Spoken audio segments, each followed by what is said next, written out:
দুই দিনব্যাপী south east university job fair 2026 শুরু হয়েছে। বুধবার এই ফেয়ারের উদ্বোধন করা হয়।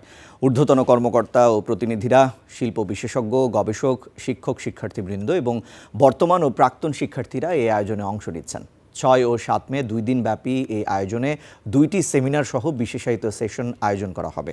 জব ফেয়ারে ব্যাংক, আর্থিক সেবা প্রতিষ্ঠান, অটোমোবাইল কোম্পানি, ঔষধ প্রস্তুতকারী প্রতিষ্ঠান, টেলিকম, তথ্য প্রযুক্তি সেবাদানকারী প্রতিষ্ঠান, হাসপাতাল, হোটেল, ইলেকট্রনিক্স, রিয়েল এস্টেট প্রতিষ্ঠান সহ বিভিন্ন খাতের 55টি বহুজাতিক ও দেশি বিদেশি প্রতিষ্ঠান অংশ নিচ্ছে। প্রতিষ্ঠানগুলো সাউথ ইস্ট ইউনিভার্সিটির গ্র্যাজুয়েটদের সিভি সংগ্রহ, সাক্ষাৎকার নেওয়া এবং যোগ্য প্রার্থী বাছাই করবে।